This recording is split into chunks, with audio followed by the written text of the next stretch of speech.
African music, rather African Ascent, continues to benefit from the numerous contributions of some of the leading musicians in the country who appear in this particular television program as famous professors at Berklee College of Music and also are internationally acclaimed creative students whom we recruit at Berklee with meticulous care and great attention to the kinds of talents that they bring and the promises that they embody.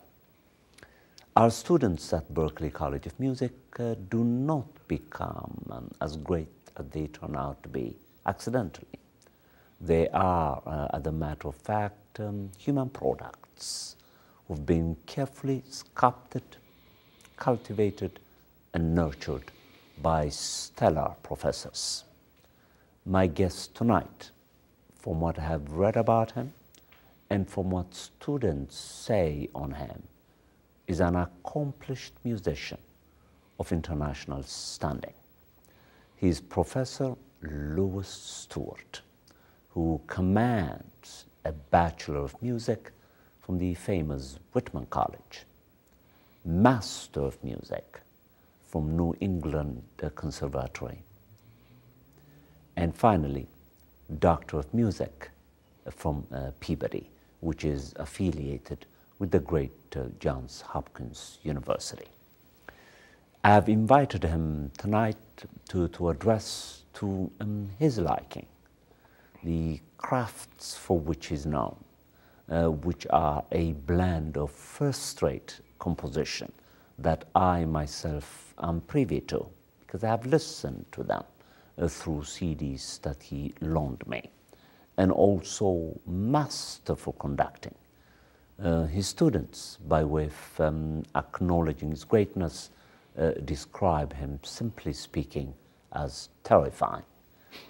It appears that he terrifies them only because he has great standards of what it takes to produce great music and also become a great professor of music. Welcome to African Ascent. Thank you, Dr. Kiros. It's nice to be here. Well, interviewing you is not going to be an easy task for me because I know next to nothing really about conducting, although I do know a few things about composition. So perhaps I think for the benefit of my audience out there, thousands of them, great consumers of music, we might want to begin talking about how is it that you became interested in music? I got interested in music when I was in the 8th grade. Actually, I'd been studying music before that. I was playing piano. I never was much interested in playing the piano before that. Because I wasn't introduced to some of the music that I really, really like, which is orchestral. And then I started listening to some orchestral music, and I said, that's what I want to do. And the problem is that if you're a pianist, you don't really do that much. So I said, well, since I'm a pianist, maybe I have to be a conductor to do orchestral music. So that got me interested in it in the 8th grade, and from then on, that's what I was aiming for. But of course, I always liked the piano, enjoyed the piano, enjoyed composing, all three things. Mm-hmm. At what point then, as nearly as you can remember, did you begin playing the piano? How old were you, roughly? I was 7 years old. Was this interest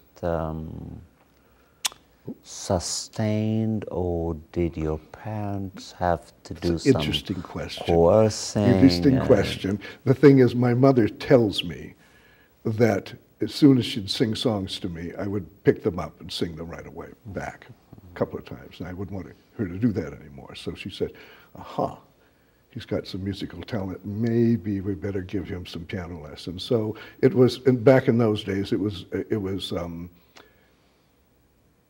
it was the thing to give someone piano lessons after you've had 1 year of school.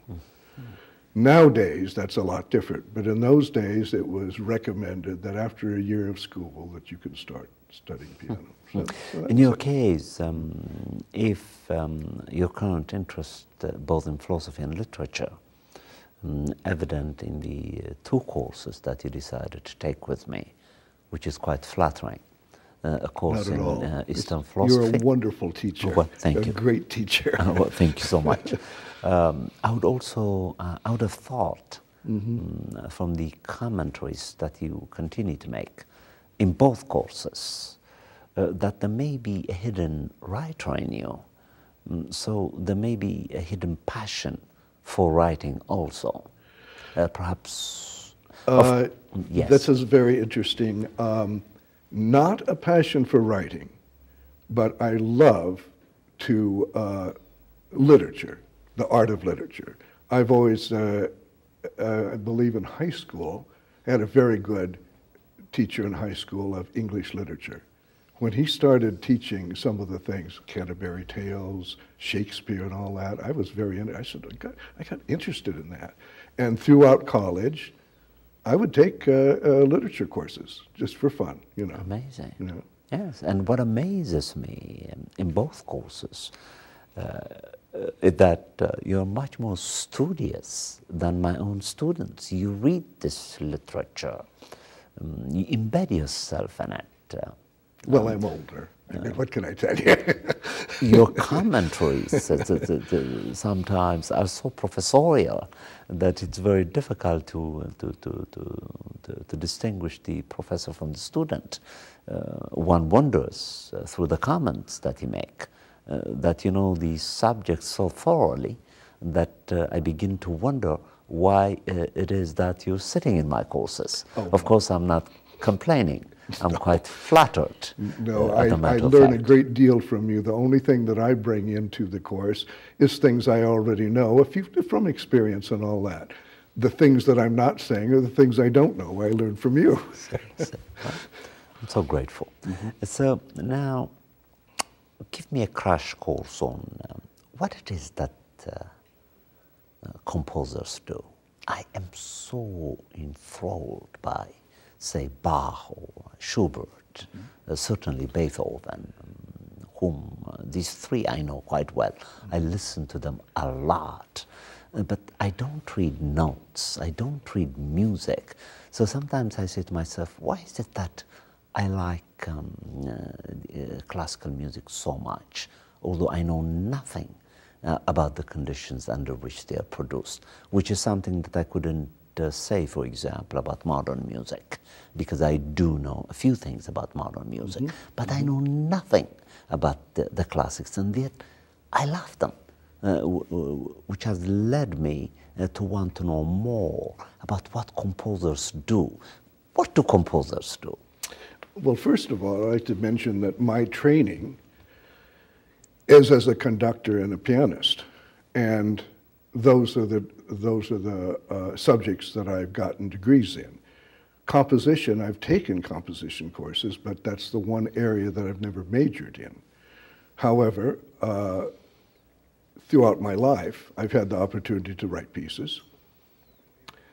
And of course, you learn some of the basics when you're a music student, as far as counterpoint and harmony, and all those basics that you use in composition. As far as actually writing a piece, you say, okay, I'm deciding now to write this piece of music. First of all, you have to have it's like writing literature. There has to be an idea of some kind. The idea could come from anywhere. You know, oftentimes the idea will come from 2 or 3, 30 seconds maybe, of just sound. So that's an interesting sound. I'd like to develop that sound. I see. That's one of the things that inspires me to write music. Another thing is a commission, for example. I mean, someone asked me to write an off-Broadway show. Well, first of all, get interested in the story and the book that's being written, that has been written, and then the lyrics or the libretto that has been written, and if it's a commission, I start reading the libretto, reading what I have to actually set to music. And a way that I do that is start reading it out loud and hearing the rhythm in the words. That's one way. A movie, on the other hand, I've written a couple of film scores. Watch the movie, find where the music has to be put into the film. That's called spotting a score. Ballet, I've written some ballet. I've worked with dancers quite a bit. There, you're basically given a subject matter, a story of some kind, and you find music that might reflect that storyline in the ballet. And so there's lots of different ways that you start writing a piece of music. And then oftentimes I find when writing the music, most of the time it's tough. It's really difficult to face a blank page. I see. But there has been one or two times I remember that the music told me where to go. I was writing it, the music tells me what has to happen next. It's like the function of characters in... That's right, that's right. I'll bet that when you're writing literature, your characters tell right. It's like, in my case, the music tells, but that doesn't happen very often. It happens with much better composers much more often than me. I see. Mm-hmm. What do you think must happen in order for that to happen? What is it that the musician has to do in order to create conditions that allow for the music to happen to you? And this, I think, would take us to reflect on your interest in Eastern philosophy. Oh yes, that is the intuitive part. That's, of course, I took this Eastern philosophy course from you, and I was interested in the intuition that the Eastern philosophers have in that kind of philosophy. It's a very mysterious thing.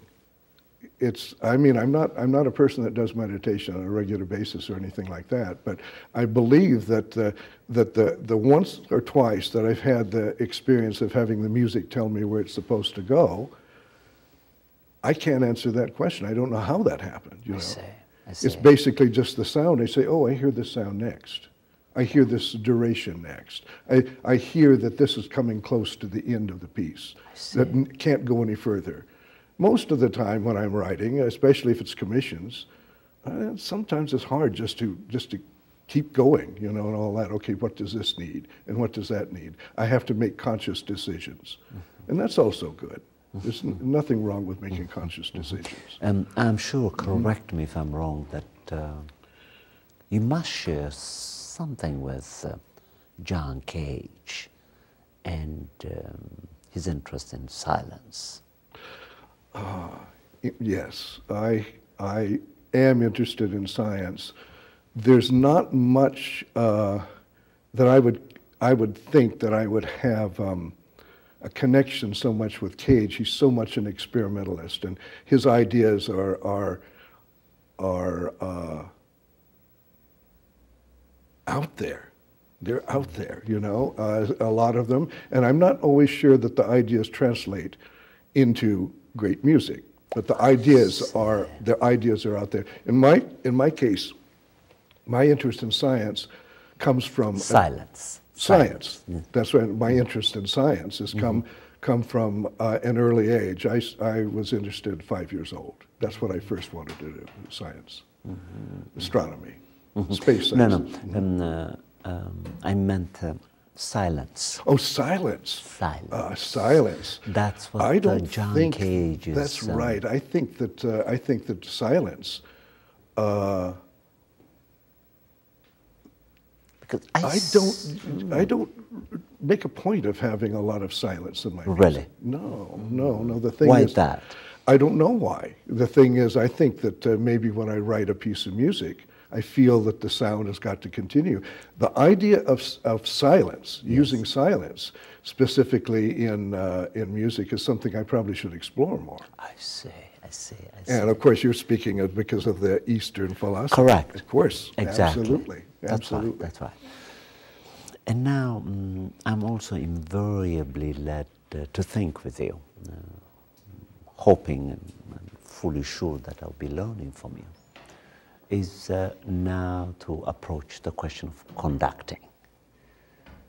What do conductors do? Of course, aesthetically, they look marvelous when you see them standing in front of an orchestra, always with their backs facing the audience. So what you look at is the audience, and rarely do you get the full face of the conductor, and sometimes you do. Then there is the body of the conductor that one has to pay careful attention to, because most of the conducting is done by parts of the body. This is not to say that the mind does not play a role. Of course it does. But the body seems to have a prominent presence in the vocabulary of conducting. But perhaps I'm wrong. No. The thing is that that's the way that the conductor does his work. It's by the use of gestures and the body and technique in order to not just give the tempo, not just give the meter, but to show through movement the expression, crescendos, diminuendos, phrasing. That's all done with the body. And it's very interesting that I actually got into working with dancers through the early part of my life, because I was able to kind of connect those two, connect those two. Basically. Would it be appropriate, do you think, to ask you to conduct without music, just to see? I tell you what I can do. Okay. I was very fortunate when I learned conducting to learn a technique that I think is a very good technique. It's basically codified by Leon Barzan. Okay. He got it from the great maestro Arturo Toscanini. It's basically Italian opera conducting. I studied with Attilio Poto, who studied with Leon Barzan, and my good friend George Mansour was a protege of Leon Barzan himself. I see. And basically the technique has to do with gravity. Can you demonstrate for us? And breath, yes, gravity and breath. You let the arm fall like that. And when you let the arm fall, it is a predictable movement rather than a movement that is unpredictable. So you let the arm fall like this. Notice that there was a breath, because one of the main things about conducting is breath. Has to be breath, you see. And one. And by doing something like that, you have a predictable movement. If you remember that breath is always an important part of the conducting, all those beats that you give are basically in center, but all the beats connecting the different beats in the music, all the breath connecting 1 and 2 and, that's where all the control of the technique is. 4/4, if I want an accent, you simply go and. Beautiful. Or if you want staccato, like that. And that kind of movement will make, at least in my opinion, an orchestra quite comfortable. And the whole idea is to do what you're going to do before the orchestra so that the orchestra is comfortable playing their music. I see. What kind of contact do you maintain with the orchestra? And how does the orchestra know that you're seeking to maintain contact with them? Contact. Well, even though you don't tell the orchestra the kind of technique you're using, basically they see what you're doing? They say, oh yes, because it's consistent. It has this center and it has this breath and all that sort of thing. I see. It's very interesting about contact. When you are trained as a conductor, you have the contact with the orchestra. You know that contact you're supposed to be using. But to get my students to learn that is a little bit difficult. I can train them in the technique. And they do the technique pretty well. Even in the beginning, they do all this stuff. It's really wonderful how that they get this breath right away. As soon as I give them a piece and they have to conduct it, they go back to doing something jerky because they haven't really, they don't really trust the technique. And sometimes they don't really connect with the orchestra. So I said, trust the technique. It will naturally work for you. Trust it, you know. I see. Now, let's go to the classroom now, because I did do a few readings on the kind of professor that you are in the classroom. It appears that students are very afraid of him. Why are they afraid of him? Sometimes. Such a nice yes, here's the thing. I ask them, much like you do, I ask them to do their work. And I ask them to come in and prepare their work and all that kind of thing. And if they really don't do that, if I ask a student to do 4 pages of a piece, and he brings in 1 page, I'll say, I'll see the page. I'll see the 1 page.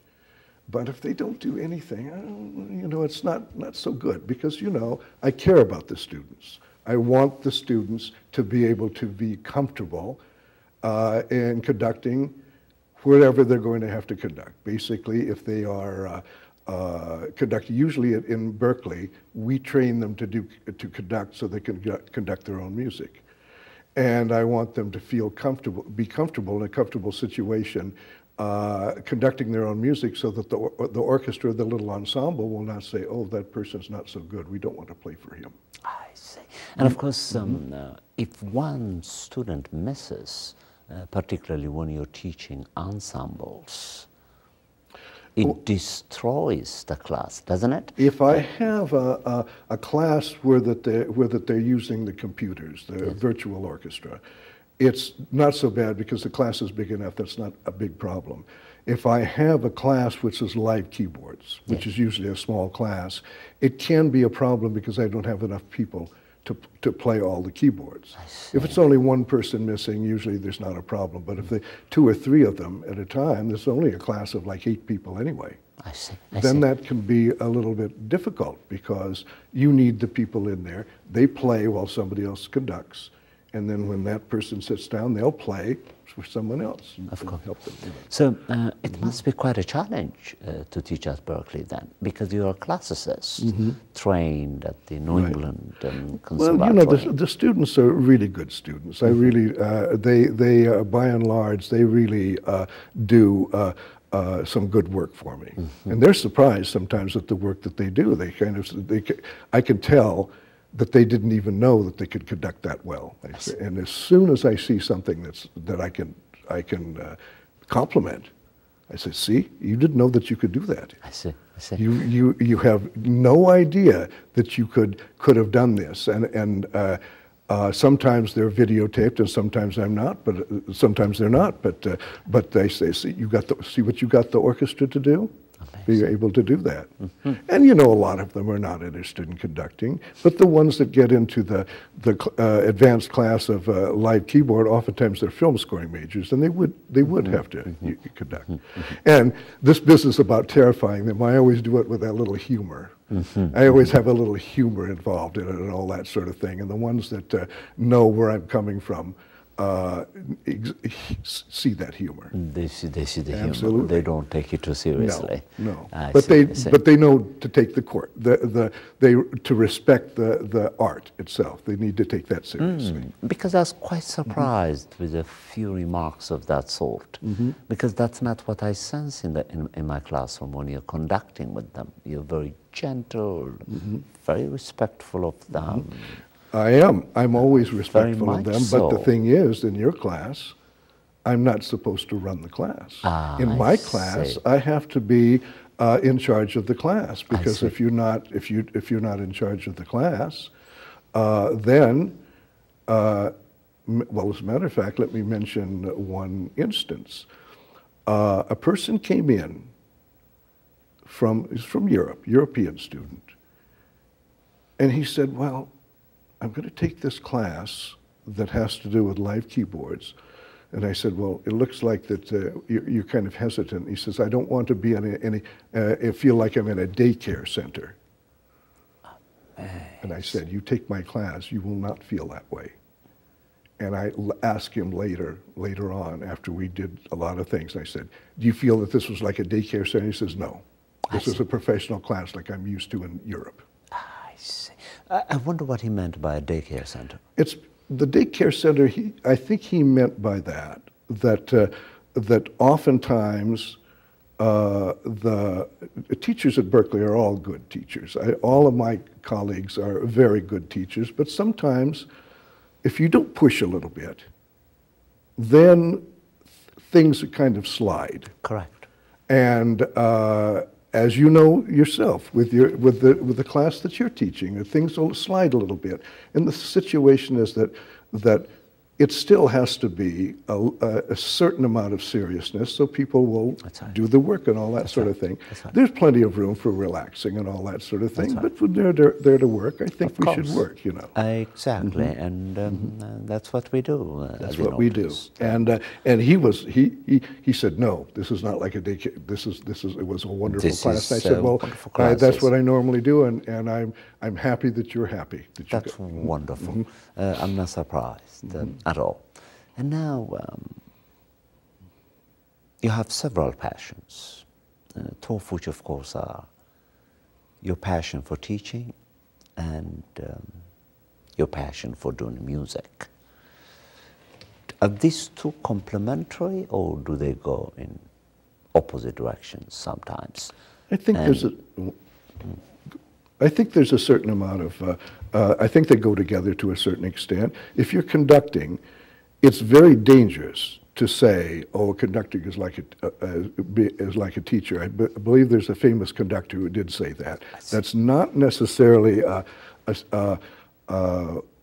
something that I would essentially subscribe to, but you are getting the ideas across to an orchestra, even though that the orchestra plays on a very high level oftentimes, and they're great musicians and all that.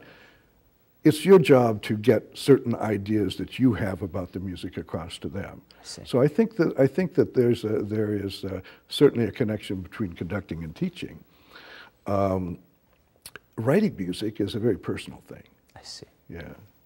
I'm not sure that anything about my music I would look at as a teaching situation. I say, oh, listen to my music and learn something. I just listen to my music and enjoy it, that's all. I see. I can never forget the 2 or 3 times in which I impromptu asked you to play the piano for us. And I saw the reactions of my students. I think they were overwhelmed by the talent and the meticulousness of the playing. I was also. Which leads me to ask the following question. Correct me if I'm wrong again. It appears as if you're the kind of musician whom, as I'm told about Schubert in the classicals, and someone like Duke Ellington and also Coltrane, right, who invested inordinate amount of time per day in their practices. All these 3 musicians did not just do music, they lived it. That's right. I have that impression about you, because I see you walking on Mass Ave, and I could always surmise that you're composing, even when you're walking. You are obsessed with your work. To a certain extent, that's true. I do want to mention that since I was in high school, I seem to have somewhat of a talent for improvisation. to make up music on the spot. It wasn't until years later, when I started working with dancers, that I took it seriously. I said, well, this is just fooling around. This is not really being a real musician. But I realized working with dancers, oftentimes dance classes and things like that, I had to improvise. And improvising 3 hours a day, 5 or 6 days a week, at least 3 hours a day, you had to learn something. So after all that experience of improvising with dancers and making up music and making sure that the music worked and all that, it's fairly easy for me now just to sit down and play something. I see. Yeah. Anytime. Anytime. That's remarkable. Did that come with time? Pardon me? Did that come with time, the confidence and the confidence, yes, but and the ability to, let's say, try the different styles in music. I can pretty much improvise in many different styles of composers. As a matter of fact, there's a famous pianist, Leon Fleischer. I happen to know him, and I've had some lessons with him. I was at his birthday party. I mean, he invited a few of his friends, and I was at a birthday party of his. And I played Happy Birthday in the style of several different composers. He thought that was the weirdest thing he had ever seen. He complimented me. He was actually quite complimentary on my piano playing. I said, no, it's just for fun. It's just for fun. I can imagine. Who are some of the greatest pianists whom you would like to model your musics after? Any favorites? I mean, my playing? Mm-hmm. There's many that I would love to be able to play like, but there's no way I'm going to do that. I mean, Fleischer was one. His beautiful tone, his wonderful, wonderful tone, and knowledge of the repertoire. There's Richter and Michelangelo, whose technique is impeccable, you know. Mm-hmm. There's no way I could have any technique even close to that. I tend to miss some notes. There are people like that would play a piece and never miss a note. Of course, not only being accurate, they're also very musical. Incredible. Do we have some live great pianists that you admire at Berklee? Any names? At Berklee? Mm-hmm. The thing is that most of the time the Berklee would have jazz pianists, and of course there's some wonderful jazz. Well, Laszlo Gardoni, I think, is a wonderful jazz pianist. You know, I hear him every once in a while. Okay. We've had I think Berklee is known for jazz, mm-hmm. and in pianists, of course, there's some wonderful, wonderful mm-hmm. pianists there. Mm-hmm. Wonderful mm-hmm. pianists. Mm-hmm. You have also known some great dancers, most particularly a dancer such as Martha Graham. Yes, I worked for Martha Graham. It is remarkable. I'm surprised that you're not bragging about that. If I were you, I would, because she is... I can't necessarily say, hi, Dr. Kiros, my name is Louis Stewart, and by the way, that I worked for Martha Graham. That's right. Right. But yes, of course, that was what I did before I was teaching at Berklee. I was working for dancers, and Martha Graham in the 70s was a major influence. It was wonderful getting to know her, mm-hmm. and I basically played dance classes. I even played for her, and also I would be playing new music that she was about to choreograph. Sometimes the music would come in, and sometimes I'd play it for her. We'd get together in the room, and I would play it for her, and she would ask me questions about it because she wasn't a musician. She said, "Well, can I speed up here or something like that?" I says, "No, this is a part of the inside of a section, but once the section changes, it's, you know, basically I gave her the correct tempos." Incredible. Right. What are some of the things that you remember about her, both as a musician and as a famous person? She had an uncanny ability to find out exactly what movement looked right for music. She did not choreograph on her own body at the time that I knew her. She wasn't dancing anymore in the 70s. But she would have the dancers try things, and she would say, "That's it. Keep that." Amazing. It would be the right look. It's very much like your relationship, extracting from our previous conversation about sound. That's right. Correct. She looked at movement. She looked at movement and just like at sound. We look at sound, you know, or you look at character when you're writing your literature. It They seems. come to you sometimes. That's right. That's right. And they're waiting for you to discover them. You don't have to create some characters sometimes. They're already there. Right. They're merely waiting for you to come equipped with the appropriate and most precise linguistic vocabulary with which you describe them, with which you enter their souls, and then you share them with readers. And that is a blessing. And exactly, as you said, about your relationship with sound, all that you have to do is wait upon. And which goes back possibly to your comment about silence. Possibly. Yes, indeed. Yes, exactly. Silence. Because it's very difficult to be silent, particularly when you're talented. Because the ego rushes you. Because the ego thinks that there is nothing that it cannot do. In music, you can actually have silence. In literature, how would you describe the silence? A place where nothing is happening for a little while or something? Yes. Would that be, right? Yes, you Exactly. simply wait. Right. And you don't have to wait for anything in particular. You have to train yourself, as a matter of fact, to experience genuine waiting, not to wait for, but to simply wait upon. There is a difference between actively waiting for something and simply waiting upon, in which you don't even know what you're waiting for.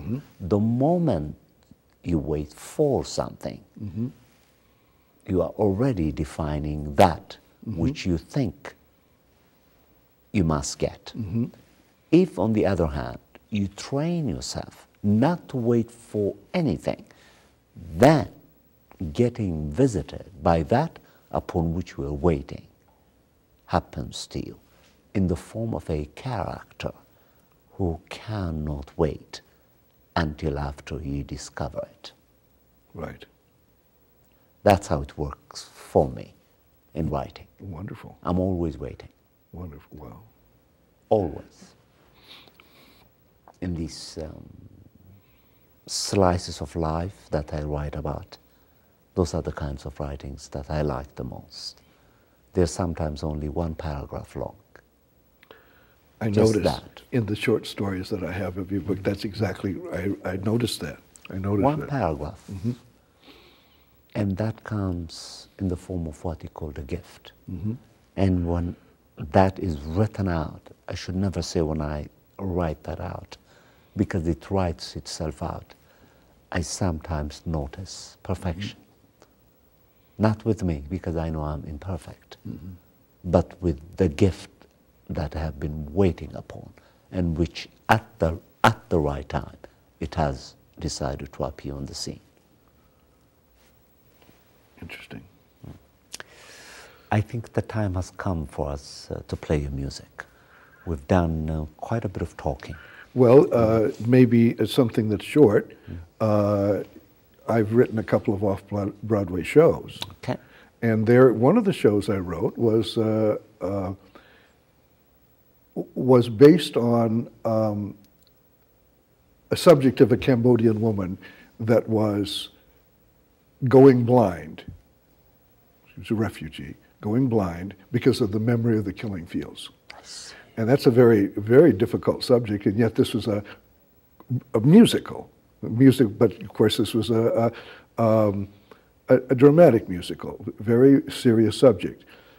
We would have never gotten away with this if this was on Broadway. No way could he have done something like this, but off Broadway, yes, we could.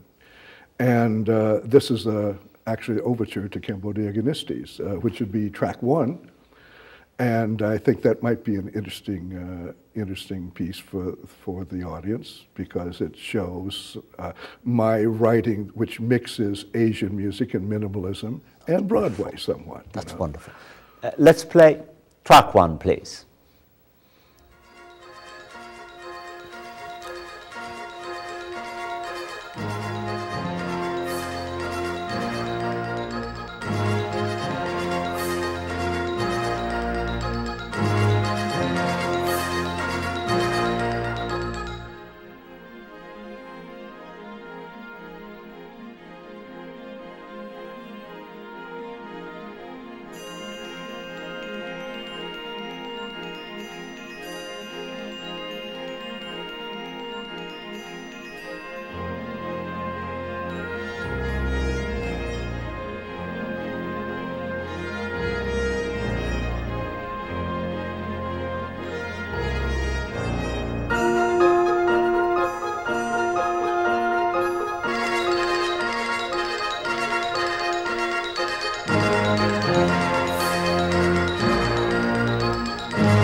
Wow.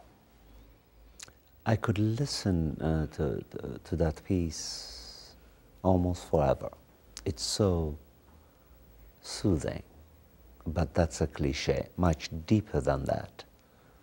It takes you to a zone of being in this fast-paced and cluttered everyday life. And it makes you feel like staying there, so peaceful. Well, isn't that nice of you to say? That's a wonderful comment. I never thought of it that way when I was writing, and I said, let's get this prelude to Cambodia Agnestes. They've got to have something, so I better get it done quickly. But, quite peaceful. Thank you. How long did it take to produce it? This piece, I wrote it in a day or so. In a day or so. I mean, the whole Cambodia Agnestes, that took a couple of years. Because years. we basically, what we did is I would write one act, and then we'd workshop it. And then I wrote the second act, and we workshopped that the second summer. And I would change things, throw out tunes. Since the first performance, we've thrown out 3 or 4 songs, at least, you know, because they didn't work. Sondheim has said something interesting about writing a show, and he's a master at writing musicals. He says that if the music doesn't tell you something about the character, or move the story ahead somehow, then you shouldn't have it. Incredible.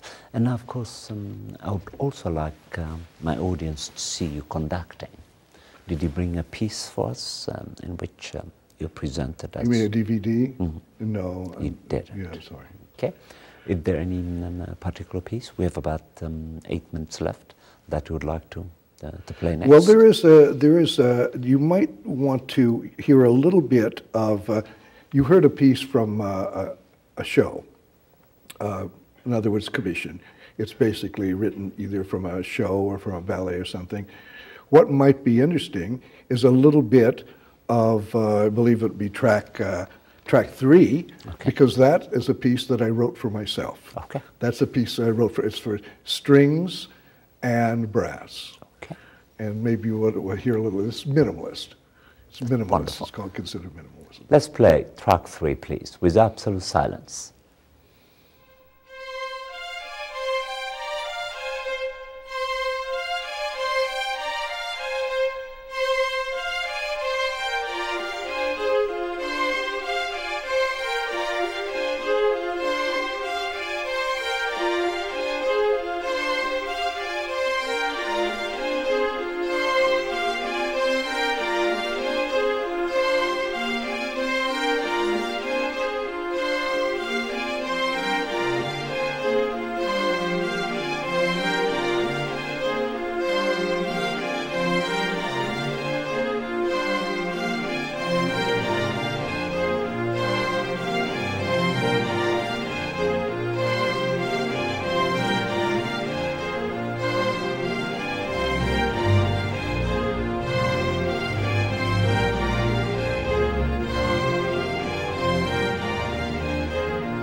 when I wrote that, I was thinking of the strings doing the moving parts and the brass like great weights.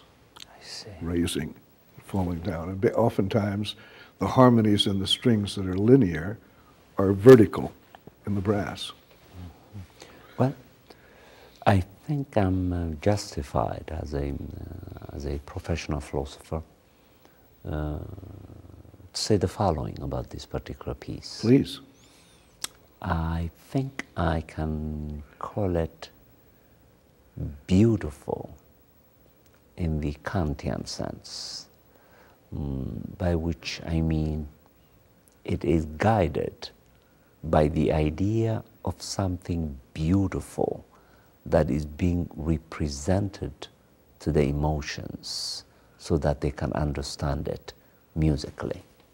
It satisfies the necessary and sufficient condition of being mediated by the idea of the beautiful itself. That's probably the best compliment I've got on that piece ever. Thank you so much. And I mean it. Well, thank you. We have exactly 7 minutes left, so what I thought we should do now is play 2 more. Play what? Play 2 more pieces. Okay. If you have yes, or at least one more. Well, an interesting piece would be a ballet score, because it's going to be a little more jazzy and a little bit less, so it's going to be a little more entertaining. That would be track 7. That's right, track 7. I wrote this piece called Beat Cafe. It was a commission. Beat Cafe. It's set in the Beat generation, and it's in a cafe where the people are reading poetry. As a matter of fact, on the stage, poets read poetry live. I say, where? In which city? In Boston. We did the premiere in Boston Conservatory. In the Boston Conservatory. Mm-hmm. Let's play that track, please.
I'll be remiss also if I don't share with my audience that my guest tonight, who is characteristically humble but extremely intelligent, is also a winner of one of these most prestigious awards that is given to composers, called Meet the Composers. Yes, a Meet the Composer grant was awarded to me, but also my 2 friends. It's just, I think my name was on it first, but my 2 friends, Robert Mocht and Tim Anderson in Baltimore, because we used to have a group called the Baltimore Improvisation Ensemble. And we basically did a work that was for dancers, and we toured with that, and we got the award for that. That's incredible. And of course, your career has hardly begun, I was going to say. So we're going to look forward to great musical productions, and I would like you to know that African Ascent is your home, and in that I would like you, when you have time, to come and visit with us with new productions, which we will play for you and also talk about them. Thank you very much, Dr. Kiros, for having me on the program. Okay. Thank you so much. Well, we have exactly 1 minute left, and I would like you to use it in any way you want. I would like to mention how much I'm enjoying your classes. I mean, you're a wonderful teacher, and I don't get often enough to think about things like literature and philosophy, and because I'm too busy with music. So it's a great pleasure for me to. The admiration is mutual. I also think that you are an incredible teacher.